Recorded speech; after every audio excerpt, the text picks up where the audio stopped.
죄송합니다. 29절부터 보는 것이 이해하기가 좋겠습니다. 3장 29절입니다. 누구든지 성령을 해방하는 자는 사심을 영원히 얻지 못하고 영원한 죄에 처하느니라 하시니 이는 저희가 말하기를 더러운 귀신이 들렸다 함이러라. 때 예수의 모친과 동생들이 와서 밖에 서서 사람을 보내어 예수를 부르니 무리가 예수를 둘러 앉았다가 여짜오되 보소서 당신의 모친과 동생들과 누이들이 밖에서 찾나이다. 대답하시되 누가 내 모친이며 동생들이냐 하시고 둘러 앉은 자들을 둘러보시며 가라사대 내 모친과 내 동생들을 보라. 누구든지 하나님의 뜻대로 하는 자는 내 형제요 자매요 모친이니라. 35절까지 봉독해 드렸습니다. 마가복음 계속 강론 진행으로 우리가 확인해 보고 오늘 교인총회로 모임을 가졌지만 별달리 특별히 어떤 내용으로 할 내용은 없고 마가복음 진행을 따라서 그냥 강론함이 옳겠다 그렇게 생각을 합니다. 마가복음 강론은 처음서부터 누차 강조해 오듯이 예수가 하나님의 아들이 되심에 대한 증거의 내용입니다. 근데 지난번 강의를 보면은 예수님께서 그 귀신 들린 자를 쫓아내고 사도들을 선택하고 뭐 이렇게 하니까 주변에서 사람들이 예수님을 보고 귀신이 들렸다, 바알세불이 귀신이 들렸다 이렇게 평가를 하지요. 그런데 주변에 있는 사람들뿐만 아니라 친족들까지 예수님이 귀신이 들려서 정신이 없어서 그를 붙잡으러 오게 됩니다. 그런데 그 친족들을 지금 요절 말씀에서 읽어드린 대로 그 친족들이 누군가 하면은 예수님의 모친과 동생들입니다. 마리아와 육신적 동생들이 예수님이 귀신이 들렸다 이렇게 판단을 해서 지금 데리러 온 겁니다. 정신병자로서 이제 감금을 하기 위해서 온 겁니다. 바리새인들이나 사두개인들만 그렇게 보는 것이 아니라 이때 당시에 있던 마리아나 그 형제들도 예수님을 정신병자로 봤습니다. 하나님의 아들로 볼 것인가, 정신병자로 볼 것인가. 다 똑같은 거지요. 어떤 사람이 와서 죄를 사하노라 이렇게 말했으면 저 과대망상에 걸린 하나님이던가 정신병자든가 아니면 진짜 하나님이던가. 왜냐하면 죄를 사하는 권세는 사람에게 있지 아니하고 죄를 사하는 권세는 하나님에게만 있습니다. 그런데 사람의 모습을 하고 사람하고 똑같이 생겼고 또 그 형제들이 볼 때는 같이 먹고 자란 사람이에요. 육신적으로 같이 먹고 자고 그랬던 형이에요. 그 형이 어느 날 갑자기 하나님처럼 말을 하니까 이거 정신 나간 사람 아니에요? 그래서 귀신 들린 사람이다 이래갖고 잡으러 오니까 예수님이 평가를 하기를 성령을 해방하는 것은 사함이 없다. 아니 예수님을 지금 귀신 들렸다 그러는데 왜 성령을 해방하는 것은 사함이 없다 그러는가? 예수님이 십자가에 달릴 때 말이에요. 밑에서 예수님 십자가에 못 박으시오 그랬던 사람도 오순절날 성령 임하면 중생하여 거듭나서 하나님 백성 됩니다. 분명히 예수님을 부정했는데도 불구하고 성령 감동으로 말미암아 중생하여 거듭난다 그 말이에요. 그러나 성령님이 우리로 하여금 중생하여 거듭나게 하는 것을 부정하면 이거는 이제 방법이 없어요. 그것이 하나님이 우리를 구원하는 마지막 하나님의 은총이 성령의 감동입니다. 성령의 감동을 받아 우리의 영이 거듭나고 죄사함을 입으며 예수를 그리스도로 믿게 되고 하나님의 말씀이 보이며 하나님의 말씀을 증거하고 하나님의 말씀을 듣게 되는 겁니다. 그런데 이 성령의 능력을 해방하고 성령의 능력을 믿지 않으면 어떻게 구원함에 이르겠습니까? 그래서 예수님을 부정하는 것은 구원받을 길이 있으나 성령을 부정하고는 구원받을 길이 없다. 지금 여기 동생들과 이 마리아도 말이에요. 예수 그리스도가 정신병자라고 지금 잡으러 왔지만 후에는 이 동생들 중에 한 사람, 예수 그리스도의 동생인 야고보라고 하는 사람은 사도로 이름은 뭐 확인할 길이 없지만 사도와 방불한 위치에서 활동합니다. 그래서 그 야고보 기자가 일설에는 예수 그리스도의 동생이 아닌가 그런 말도 있습니다. 그러나 그것은 좀 확증하기 어려운 말입니다. 그러나 분명한 것은 여기에서 예수 그리스도를 부정하고 정신병자라고 했던 그 친족들이, 마리아를 비롯한 그 친족들이 예수 그리스도가 십자가에 달려 죽으시고 오순절날 성령이 임하고 마가의 다락방에 모일 때 그 자리에 함께 했다라는 사실입니다. 예수님 십자가에 달려서 요한에게 자기의 모친된 마리아를 부탁하지요. 그래서 그 부탁을 받고 그 요한이 함께 하기 때문에 초대교회 설립할 때 여기에서 예수 그리스도를 부정하고 정신병자라고 했던 사람들이 함께 마음을 모아 예루살렘 초대교회는 시작되는 겁니다. 자, 이렇게 설명을 하신 분이 곧 이어서 이제 4장에서 그 실예를 듭니다. 누구든지 하나님의 뜻대로 하는 자는 내 형제요 자매요 모친이니라. 여기에 대한 실예, 여기에 대한 누가 하나님의 뜻대로 하는 예수 그리스도의 형제요 자매인가 그겁니다. 하나님의 뜻대로 하는 자다. 하나님의 뜻대로 하는 자가 내 형제요 자매요. 하나님의 뜻이 무엇일까 그겁니다. 하나님의 뜻이 무엇일까? 짧게 보면은 뭐 하나님의 뜻을 뭐 계명이라 그렇게 말할 수도 있고 어떤 구절이라 할 수도 있습니다만은 하나님의 뜻은 하나님이 보내신 자 예수를 그리스도로 믿는 것입니다. 근데 믿을 수가 없어요. 생긴 새가 똑같이 생겼고 하는 일이 사람하고 똑같으며 먹고 자고 다 눈물 흘리고 화내고 다 했던 사람입니다. 그런데 어느 날 갑자기 하나님이라는 거예요. 이거 성도님들 같으면 믿어집니까? 저 같아도 안 믿습니다. 저 같아도. 같이 동고동락하고 뭐 같이 자고 뭐 이랬던 사람이 어느 날 갑자기 자기가 하나님의 아들이라는데 여기서는 하나님 아들이라는 말은 하나님이 낳았다 이런 뜻이 아니라 하나님이 왔다 이런 말입니다. 하나님이 함께 했다 그 말이에요. 임마누엘이라는 말이 하나님이 사람과 함께 한다 이런 말입니다. 그래서 임마누엘 대신 하나님이다. 내가 하나님이다. 이거 안 믿어집니다.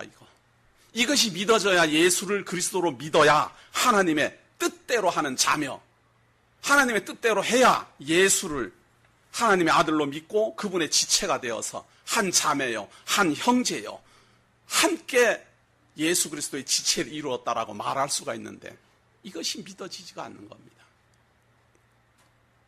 그걸 믿어지게 하는 실예를 비유로 들어 가르치는 내용이 바로 우리가 너무도 잘 아는 씨 뿌리는 비유입니다. 이 씨 뿌리는 비유에 대해서는요, 앞에서 했던 내용을 그대로 받아서 해야 정확하게 해석할 수 있어요. 그냥 4장 1절부터 뚝 잘라갖고 씨 뿌리는 비유 이렇게 제목을 달면 아무렇게나 할 수 있다 그 말. 아무렇게나 그 전제를 부여할 수가 있어요. 씨 뿌리는 비유에 보면 보세요. 4장 1절에 예수께서 다시 바닷가에서 가르치시니 큰 무리가 모여 들거늘 예수께서 배에 올라 바다에 떠 앉으시고 온 무리는 바다 곁 육지에 있더라. 이에 예수께서 여러 가지 비유로 가르치시니 여기가 지금 처음 시작되는 말로 생각하면 안 된다 그 말이에요. 지금 상황이 확 바뀌어가지고 예수님이 배에 앉아가지고 무리들을 향하여 가르치기 시작하니까 느닷없이 가르치는 것 같지만 사실은 예수님이 앞에 했던 이론, 말에 대해서 실예를 들어 이제 가르칠 겁니다. 그 앞에서 했던 말, 잊어먹지 말아야 될 것. 하나님의 뜻대로 행하는 자가 예수 그리스도의 형제요, 자매입니다. 성령의 감동으로 그를 믿는 자가 예수 그리스도의 지체요, 하나님 나라의 백성이며 하나님의 뜻대로 행하는 사람입니다. 하나님이 보내신 자 독생하신 우리 주 예수를 그리스도로 믿는 사람이 하나님의 성도입니다. 그런데 이 하나님의 성도들이 어떻게 만들어지느냐? 하나님의 성도들이 어떻게 나타나느냐? 어떻게 드러나느냐? 그 말이에요. 어떻게? 하나님의 성도들이 드러나는 그 내용에 대해서 비유로 풀어 가르치기 시작합니다. 들으라 5절입니다. 씨를 뿌리는 자가 뿌리로 나가서 뿌릴새 덜어는 길가에 떨어짐에 새들이 와서 먹어버렸고 덜어는 흙이 얇은 돌밭에 떨어짐에 흙이 깊지 아니하므로 곧 싹이 나오나 해가 돋은 후에 타져서 뿌리가 없으므로 말랐고 덜어는 가시떨기에 떨어짐에 가시가 자라 기운을 막음으로 결실치 못하였고 덜어는 좋은 땅에 떨어짐에 자라 무성하여 결실하였으니 30배와 60배와 100배가 되었느니라 하시고 또 이르시되 들을 귀 있는 자는 들으라 하시니라. 방금 예수 그리스도가 비유한 것은요, 들을 귀가 있는 사람은 들리고 들을 귀가 없는 사람은 안 들립니다. 근데 다 소리는 들었잖아요. 소리. 제가 지금 그대로 읽었으니까 그 소리는 다 들렸는데 거기에서 말하고자 하는 의미, 그것이 이해되느냐 안 되느냐를 가지고 들을 귀가 있느냐 없느냐 그렇게 말합니다. 성령의 감동이 있어서 그 내용이 내 가슴에 내 죽었던 영을 살려내는 그러한 음성으로 들린다면 들을 귀 있는 것입니다. 그런데 이건 농부가 그냥 밭에 나가서 씨 뿌리는 이야기를 여기다 뭐하러 했을까? 그거 모르는 사람이 있나 말이죠. 농부 나가갖고 요즘 배추값 많이 올랐으니까 배추 씨 뿌린다 말이죠. 그러면 그게 뭐 어쩌라는 이야기냐 말이에요. 아니, 그걸 씨 뿌려갖고 10배, 100배, 결실 맺는 거, 그거 모르는 바보 있냐, 그 말이에요. 씨 뿌려가지고, 그러면은 그게 100배, 10배 나오는 거지, 당연한 거 아니에요? 당연한 말을 여기다 써놨나? 이렇게 하면은, 이제 안 들리는 이야기예요. 이게 지금 무슨 이솝우화입니까? 그런 이야기 여기다가 뭐하러 써놨습니까? 그거 모르는 사람이 있습니까? 씨 하나 뿌리면 거기에서 싹이 나가지고 열매 맺고 하는 거, 그거 모르는 사람이 있습니까? 그 농사 짓는 분들은 그 재미에 삽니다. 처음에 씨 뿌려가지고 이렇게 싹이 나고 이렇게 막 돋아오를 때는 말이에요. 좀 힘들고 이렇게 고생스럽지만 열매가 맺히기 시작하면요. 따내도 계속 열매 맺어갑니다. 고추나무 이렇게 해놓으면요. 고추가 밑에서부터 점점 자라나요.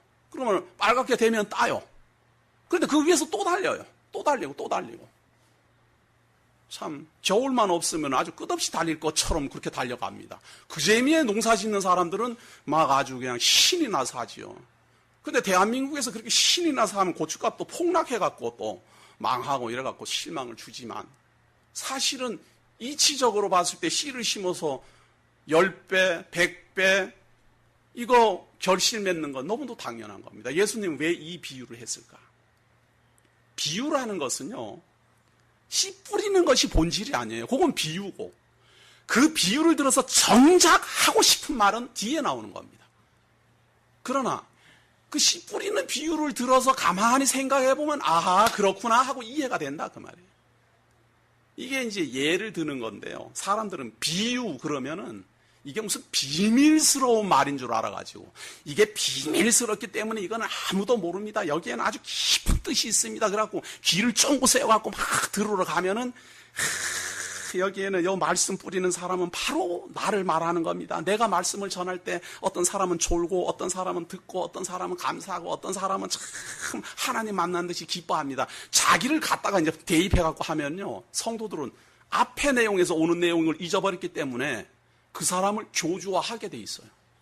야, 이 사람 말이 곧 하나님 말씀이구나. 이렇게 이제 생각이 드는 거지요. 그래가지고 신천지니 뭔지 그러는 사람들이 말을 할 때요. 말씀 주세요. 말씀 먹고 싶어요. 말씀 듣게 해주세요. 그 말은 자기네들의 교주인 이만희가 하는 말 그거 듣고 싶다 이런 이야기입니다. 말씀 주세요. 말씀 먹고 싶습니다. 그 사람들 그런 말 많이 합니다. 참 뭔가 의미 있는 것 같지요? 그러나 말씀을 전하시는 분은요. 아무나 할 수 있는 게 아닙니다. 하나님 나라에서 하나님이 보내신 오직 유일하신 한 분만 말하는 겁니다. 그 오직 유일하신 한 분이 하늘의 일을 말하는 겁니다. 하늘의 일을, 하나님의 뜻을 말하는 겁니다. 선지자와 사도들을 통하여서 그걸 기록하게 했을 뿐이지 예수 그리스도가 하나님의 아들로서 말하는 겁니다. 그래서 말하는 분은 딱 하나님 홀로 한 분입니다. 그분이 말하는 걸 들어야지요. 그분이 말하는 걸 듣고 중생하여 거듭나서 그 말이 들려지거든 감사하십시오. 기뻐하십시오. 왜냐하면요, 예언을 그렇게 하고 있기 때문에 그렇습니다. 시편 78편으로 갑니다. 시편입니다. 욥기 시편 78편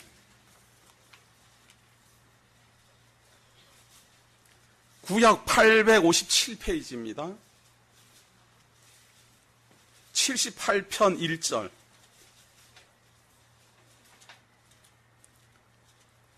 내 백성이여 내 교훈을 들으며 내 입의 말에 귀를 기울일지어다.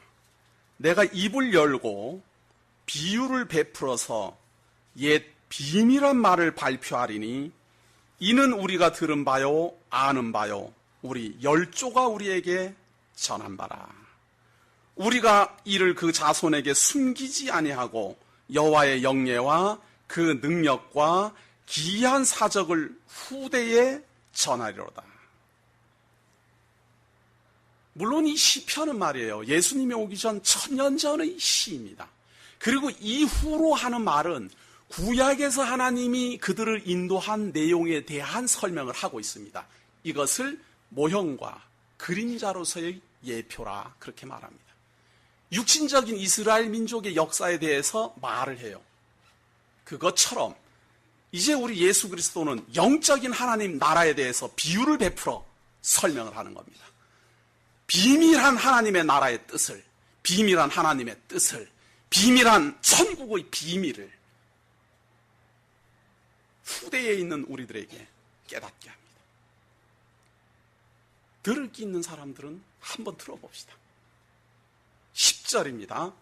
이제 마가복음 4장 10절로 옵니다.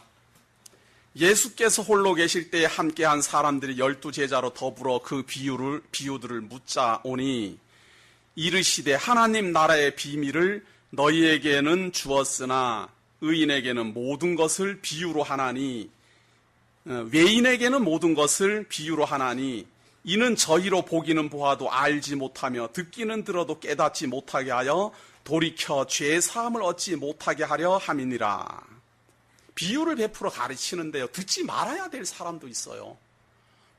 이거 도대체 이거 뭔 말인지 내가 모르겠다 말이죠. 이런 생각이 들어가지고 도저히 못 믿어질 사람도 있고, 이것이 그런 뜻이로구나 하고 믿어지는 사람도 있고. 제 마음 같으면요, 모든 사람이 다 믿어지길 간절히 바라지만 그것을 제가 하는 일이 아니라 이렇게 전하면 나타나는 현상이 그러하다 그 말. 말씀이 전해지면, 예수 그리스도가 말씀을 전하면 그 말씀을 교사인 저는 그대로 읽고 말할 뿐이에요. 말을 하면 나타나는 현상이 어떤 사람은 믿고 어떤 사람은 안 믿고, 어떤 사람은 무슨 말인지 알고 어떤 사람은 무슨 말인지 모르고. 자, 설명합니다. 13절입니다. 여기서 이거 지금 제 설명 안 들으면 잘못하면 들을 게 없는 사람 됩니다. 들어야지 되지요. 뭐라고 설명하는가? 13절. 또 가라사대 너희가 이 비유를 알지 못할지인데 어떻게 모든 비유를 알겠느냐. 이걸 이해 못하면요, 앞으로 나오는, 뒤로 이제 비유가 몇 가지 더 나옵니다. 그걸 어떻게 알겠느냐. 또 여기뿐만 아니라 다른 데 있는 비유를 어떻게 이해하겠느냐. 뿌리는 자는 14절입니다. 말씀을 뿌리는 것이라. 말씀이 길가에 뿌리었다는 것은 이들이니 곧. 자, 말씀을 뿌리는 분은 단 한 분입니다. 하나님이에요. 이걸 특별히 계시라 그래요. 하나님이 선지자와 하나님이 사도들로 말씀을 뿌리는 겁니다. 여호와 되신 하나님이 언약하심으로 하나님의 말씀을 뿌리고, 우리 주 예수 그리스도가 언약대로 이루심으로 그 하나님의 뜻대로 진행되고 있음을 가르칩니다. 이걸 들어야지 지금 되지요. 자, 뿌리는데 말씀이 길가에 뿌리웠다는 것은 이들이니 곧 말씀을 들었을 때에 사단이 즉시 와서 저희에게 뿌리운 말씀을 빼앗는 것이요. 참 이거 중요한 말이죠. 우리는 말씀이 들리기만 하면은 그만 그것이 영원한 구원하고 직결되는 줄 아는데 말씀을 들은 것하고 영원한 구원하고는 좀 다른 것 같습니다. 말씀을 듣고 그게 그런 겁니다. 그러고는 이것만 잊어버리는 거예요. 그런 거군요. 이러면 우리는 아이고 이분이 지금 말씀 듣기 시작했구나 하고 좋아하지만 그런 거군요. 그러고는 그냥 뭐 언제 그랬냐? 뭐 이제 이렇게 된다 그 말이에요. 참 저는 처음에는요 이것이 개개인에게 적용되는 줄 알았어요. 그리고 조금 더 연구하다 보니 개개인에게만 국한되는 게 아니라 우리가 인생을 살아오면서 개인적으로도 그렇더라니까요.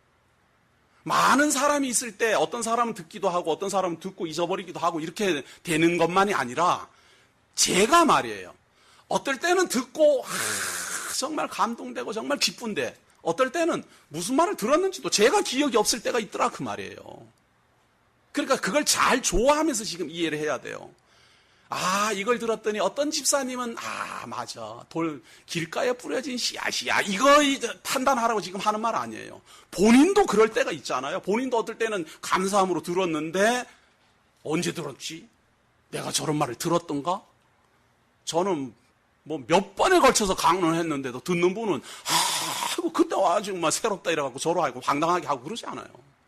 그러니까 하나님의 말씀으로 이렇게 누구를 편협하기보다 나도 그럴 때가 있고 또 아주 그런 사람도 또 있어요. 아예 그냥 그래요? 그러고 그냥 마는 거예요. 하나님의 말씀이 던져졌을 때 나타나는 현상. 분명히 그분이 하나님의 백성인지 아닌지도 모르는 상태에서 하나님의 말씀이 딱 뿌려지니까 나타나는 반응이 듣기는 들었는데 금방 사라지더라. 또 이와 같이 돌밭에 뿌리웠다는 것은 이들이 곧 말씀을 들을 때 즉시 기쁨으로 받으나 그 속에 뿌리가 없어 잠깐 견디다가 말씀을 인하여 환난이나 핍박이 일어나는 때에는 곧 넘어지는 자요. 두 번째는요. 이분은 조금 그래도 낫습니다. 듣고 기뻐해요.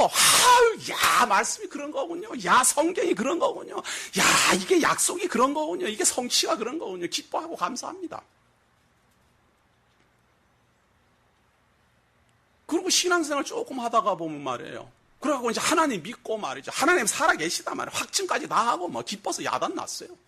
근데 조금 있다가 뭐 집안에 어려움이 생기거나 뭐 생각지도 않았는데 뭐 아버님이 아프거나 어머님이 아프거나 불의의 사고가 나거나 그러면 여기 보세요. 말씀을 인하여 말씀을 인하여 즉시 기쁨으로 받으나 그 속에 뿌리가 없어 잠깐 견디다가 말씀을 인하여 말씀 때문에 환난이 일어나고 말씀 때문에 핍박이 일어나는 때에는 그만 넘어가요.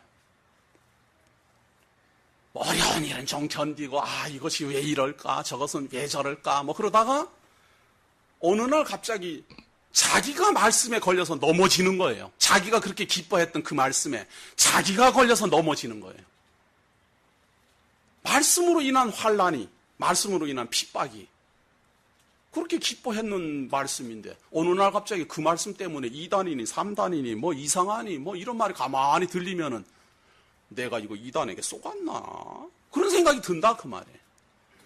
그 어려웠던 환난을 큰 대로 견디던 사람이 내가 배웠던 그 말씀은 2단이니 3단이니 뭐 통합 측에서 2단이라 그런다는 둥 뭐 고신 측에서 2단이라 그런다는 둥 그러면 이제 자기가 헷갈리는 거예요 또. 이거 진짜 맞나 틀리나 뿌리 깊지 않은 신앙심 말씀이 분명히 들렸어요. 기뻐해요. 알아요. 뭔 뜻인지도. 근데 그렇게 기뻐하다가 주변에서 그거 아닌데 이상한데 그 교회는 이상하더라 말하는 게 이상하더라 분명히 내가 볼 때는 성경대로 분명히 가르쳤는데도 불구하고 주변 사람들이 다 아니라고 자꾸 하면은 자기도 마음이 휘쳐. 이 뿌리 없으니까 휙 넘어가죠. 태풍 불 때 보십시오. 가로수, 그렇게 굵은 가로수가 휙 넘어갔어요. 가보십시오. 뿌리가 없어요, 뿌리가. 그냥 위에 이렇게 얹혀져 있는 거예요.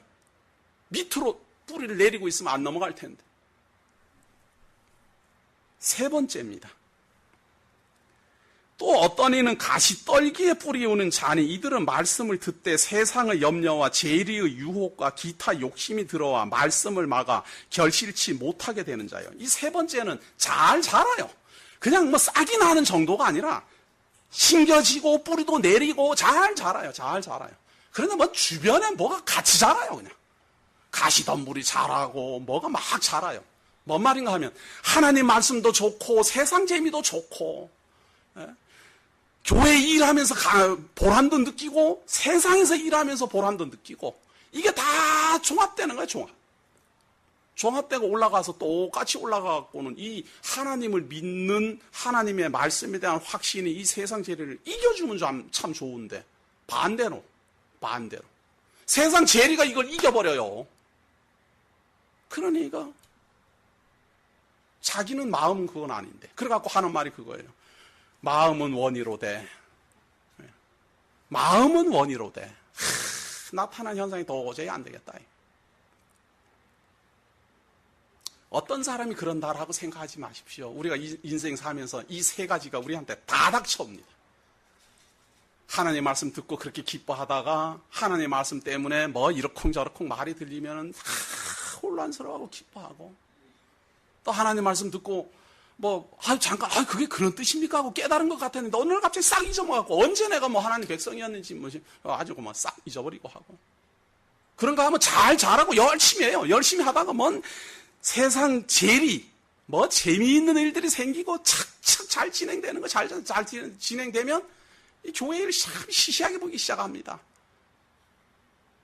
그럼 뭐 해봐야 뭐 교회 일 해가지고 성도님들 뭐 이익 나는 거 있습니까? 재산의 이익이 있느냐 그 말이에요. 오히려 재산이 손해가 나죠.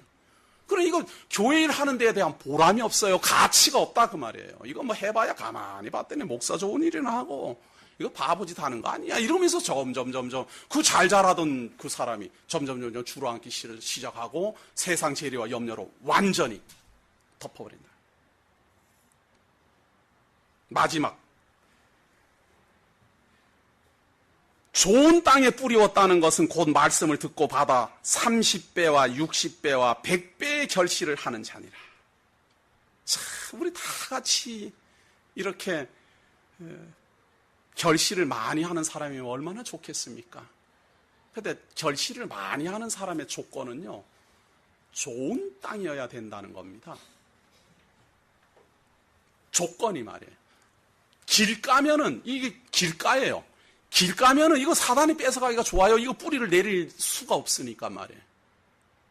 근데 두 번째는 바위나 돌밭에 뿌리면은 이게 뿌리가 얇아갖고 어떻게 틈을 이게 척박하니까 말이에요. 이게 뚫고 들어갈 수가 없어요. 세 번째는 좋은 땅에 뿌려진 거는 같아서 뿌리는 심었는데 옆에 막 가시덤불이 다 나니까 이거 뭐 어떻게 당해냅니까? 좋은 땅, 좋은 흙, 하나님의 말씀이 뿌려져서 잘 자랄 수 있는 좋은 땅. 성도님들은 무슨 땅이라고 생각합니까? 저는 농부가 갈아엎은 땅이라고 생각합니다. 농부 대신 하나님이 자꾸 갈아엎고 돌은 다 드러내고 어떻게 해서든지 귀하게 열매 잘 맺도록 하려고 이리 갈아엎고 저리 갈아엎고 푹푹 썩은 거름 갖다 집어넣고 그렇게 해서 만들어 놓은 좋은 땅. 바위가 있으면 농부 대신 하나님이 드러내고, 길가의 땅처럼 단단하면 파헤쳐서 옥토로 만들고, 가시덤불이 나면 많은 족족 뽑아가지고 보호하고,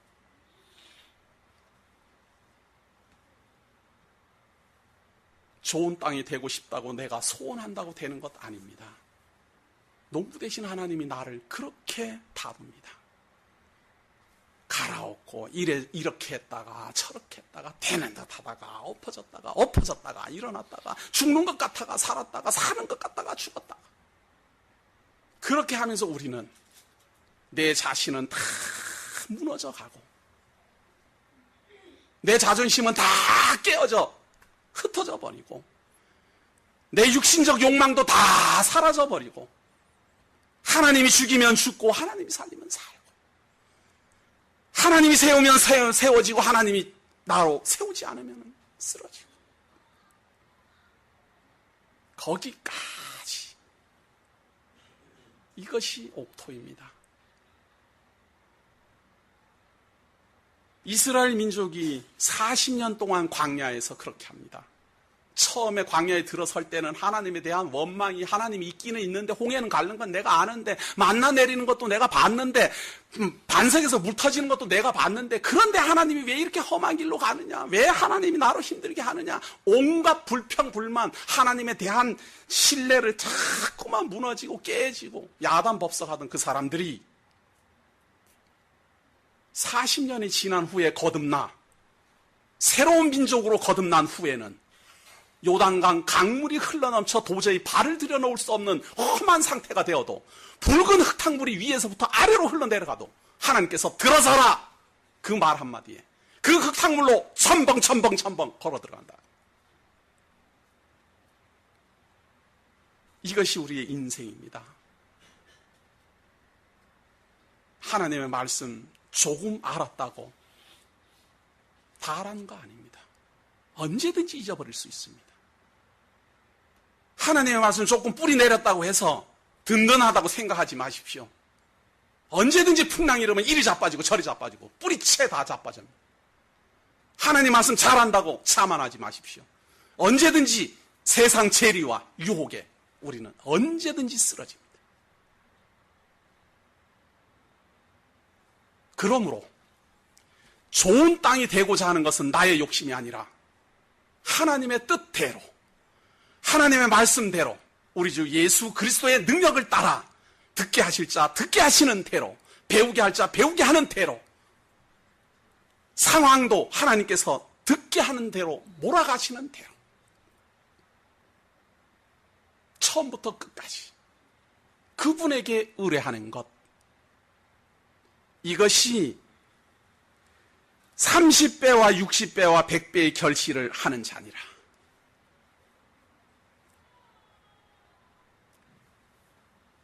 바꾸어 말하면 무슨 말인 줄 아십니까? 농부 되신 하나님이 우리로 하여금 씨앗을 뿌려서 자라게 하고 열매 맺으면 추수를 합니다. 추수 안 하는 농부는 없습니다. 곡식이 심겨져서 맨날 자라기만 하는 곡식은 없습니다. 심겨지고 자라고 풍파를 견디고 열매 맺고, 이것이 말씀이에요. 그리고 그 말씀은 또 확대됩니다. 또 확대되는 거예요. 그리고 또 심겨지고 또 자라고 또 환난 겪고 50배, 60배, 100배로 또 확장되고, 그래서 또 퍼져나가고. 우리가 원함도 아닙니다. 농부가 그렇게 해요. 우리는 흙과 같은 존재입니다. 우리는 땅과 같은 존재예요. 하나님이 우리에게 말씀을 뿌리고 농사를 잘 지어서 열매 맺게 하면 맺게 하는 걸로 우리는 끝나는 거예요. 그렇게 해서 열매 맺으면 어떻게 됩니까? 또 흩어야지요. 말씀이 전파돼야지요. 확장돼야지요. 아무도 막을 방법이 없습니다. 농부 되신 하나님이 그 말씀 잘하게 해서 열매 맺어갖고 걷어갖고 또 뿌리고 세상 끝까지 뿌려나갈 겁니다. 우리가 원하든 원하지 않든. 그런데 그 뿌려나가는 모습이 21절부터 지금 소개를 하는데요. 지금 비유를 잘 생각하면서 이거 들어야 되는 내용입니다. 21절. 또 저희에게 이르시되 사람이 등불을 가져오는 것은 말 아래나 평상 아래나 두려함이냐, 등경 위에 두려함이 아니냐. 드러내려 하지 않고는 숨긴 것이 없고 나타내려 하지 않고는 감추인 것이 없느니라. 들을 귀 있는 자는 들으라. 무슨 암호문 비슷하지요? 이게 갑자기 무슨 말일까 말이죠. 씨 뿌리는 부유를 하고는 30배, 60배 결실을 한다 이러고는 갑자기 하는 말이 숨긴 것이 다 드러난다라는 말입니다. 대단히 어려운 말이 아니에요. 숨겨져 있는 것이 드러난다. 등불을 가지고 와가지고는 다 잘 보라고 이렇게 높은 데다 달아놓지 누가 그거를 등불을 감추는 사람이 있겠습니까? 그것처럼요. 숨겨져 있는 것이 드러나는 겁니다. 바꾸어 말하면 하나님의 말씀이 던져져서 30배, 60배, 100배로 열매 맺는 하나님의 성도들이 숨겨져 있다가 드러나요. 뭘로? 열매로. 가만히 생각해 보십시오. 흙이라는 것은 아무것도 없는 겁니다. 흙이라는 존재에 뭐가 있습니까? 아무것도 없어요, 거기는. 무엇인가가 심겨져야만 움직임이 시작되는 게 흙입니다. 그 흙에다가 씨앗이 딱 떨어졌어요. 그러면은 이상하게 거기에다 뿌리를 내리고 점점 자라고 하다 보면 열매가 점점 맺어져요. 아니, 벽씨가 이렇게 달렸어요. 그 벽씨가 성도님들 땅 속에 있는 거 봤습니까? 그 땅 속에는 딱 한 알 들어갑니다. 딱 한 알. 그 땅 속에 딱 한 알이 들어갔어요. 그런데 딱 한 알 들어간 그 씨앗이 점점 자라나서 머리 꼭대기에는 이게 100배, 어떨 때 200배, 300배 이렇게 달려갖고 이러고 있다 이 말이에요. 그게 언제 땅에 있는 거 여러분들 봤습니까? 땅에 있으면 땅 파갖고 캐내면 될 것 아니에요. 어디서 숨어있던 이런 것들이 다 드러나느냐 그 말이에요. 어디서? 간단하죠. 그것도 모르나? 강목사는 그것도 모르나? 씨를 심었으니까 그것을 열매 맺는 거 당연하지. 좀 깊은 뜻을 보시라 그 말이에요. 다 숨겨져서 보이지 않던 흙에 불과하던 그 흙 속에서 살아 움직이는 생명의 능력이 나타났다 그 말이에요.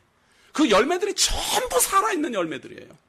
어디 가서 또 뿌려지면 그것들도 또 주변에 영양분을 끌어모아갖고 열매를 맺을 겁니다. 이걸 저는 쉬운 말로 택한 자 찾기라 그럽니다. 택한 자들이 숨어 있어요. 옆집에 있을 수도 있고 윗집에 있을 수도 있고 아랫집에 있을 수도 있고 옆집에 있을 수도 있어요. 오늘 만날 만나는 그 사람이 택한 사람일 수도 있어요. 숨어져 있기 때문에 우리가 몰라요. 그런데 말씀이 딱 던져지면 반응합니다.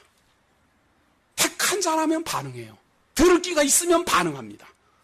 하나님의 백성이라면 반응하게 되어 있습니다. 이것이 천국입니다. 이것이 하나님 나라예요. 숨어져 있는 하나님의 택한 백성 찾기. 24절입니다. 또 가라사대 너희가 무엇을 듣는가 스스로 삼가라. 너희의 헤아리는 그 헤아림으로 너희가 헤아림을 받을 것이요 또 더 받으리니 있는 자는 받을 것이요 없는 자는 그 있는 것까지 빼앗기리라. 두 번째 비유는 이건 또 갑자기 무슨 말일까? 숨겨져 있는 것이 드러나는 것이 하나님의 나라고 하나님의 말씀의 복음 전파고 그렇다면 듣는 사람들 중에 조심할 것을 당부합니다. 무슨 당부? 그 헤아림으로 너희가 헤아림을 받을 것이요. 우리가 판단해요. 하나님처럼. 말씀을 딱 전해줬어요. 반응하면 아 택한 자구나. 반응 안 하면 아 불택자구나. 자기가 그렇게 탁탁 하나님이에요. 참 이거 잘 생각하십시오. 듣기는 이제 들었어요. 말씀을 들어봤더니 야 그렇구나. 하나님의 말씀이 전해지면 반응을 하는구나. 그런데 어떤 사람은 이렇게 딱 전했어요. 반응 안 해요. 아, 불택자. 근데 그렇게만 해도 제가 좀 이해를 하겠어요. 자기 마음에 들면 택한 자, 자기 마음에 안 들면 불택자예요. 자기 말 잘 들으면 택한 자, 자기 말 안 들으면 불택자. 참, 그걸로 하나님의 헤아림을 받을까 조심하십시오. 하나님이 우리를 대상으로 아, 이거 아둔하구나. 이거 불택자. 아, 이거는 똑똑하거나 이건 택자. 하나님이 그렇게 헤아리면 우리가 하나라도 견디겠습니까?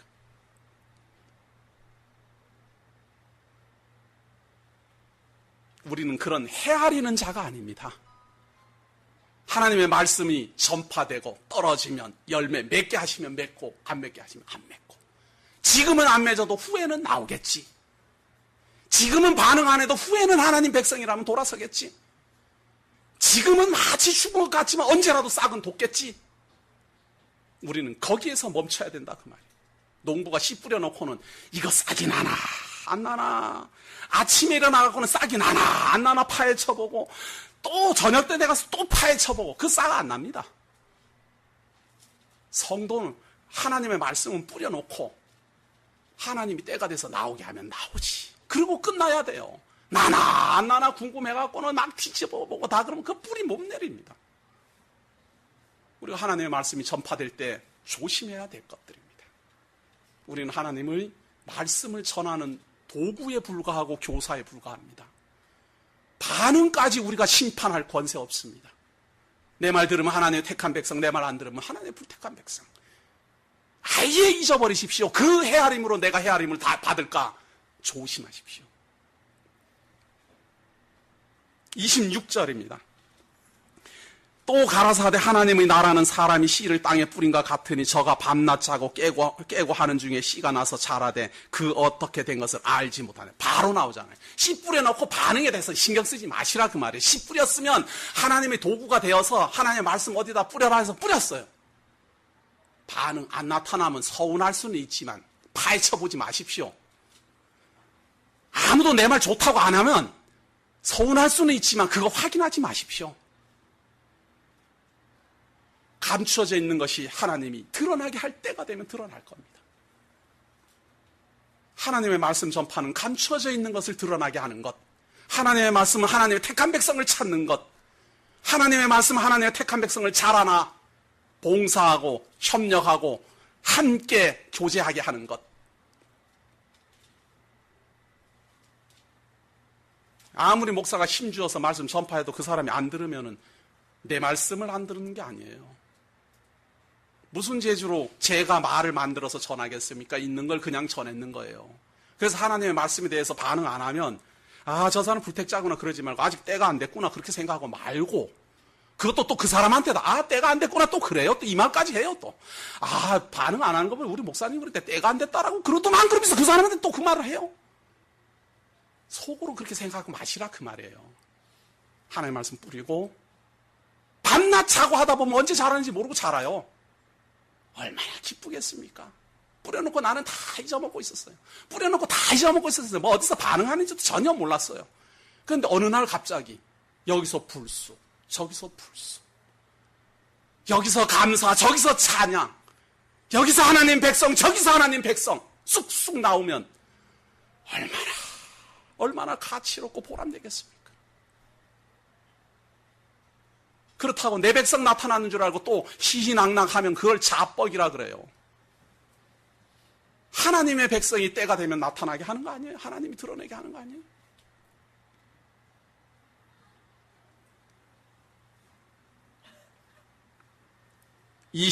(28절입니다) 땅이 스스로 열매를 맺되 처음에는 싹이요 다음에는 이삭이요 그 다음에는 이삭의 충실한 곡식이라 열매가 익으면 곧 낫을 대나니 이는 추수 때가 이르렀음이니라.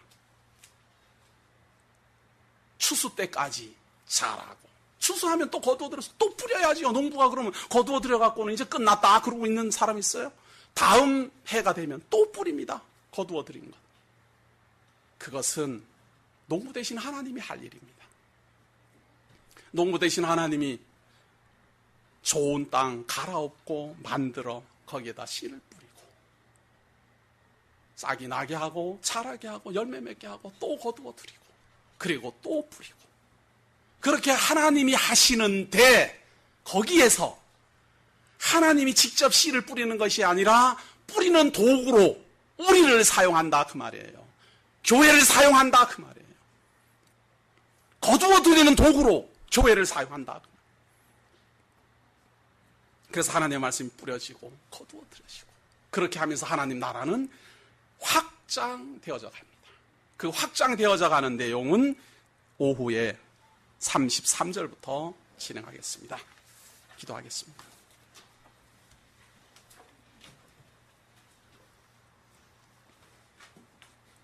하나님께서 우리를 사랑하셔서 지금까지 인도하여 주시고 여러 가지 어려운 가운데서도 하나님 백성 삼아 복된 하나님의 말씀 받고 전파하고 많은 사람들에게 증거하게 하셨으니 고맙습니다.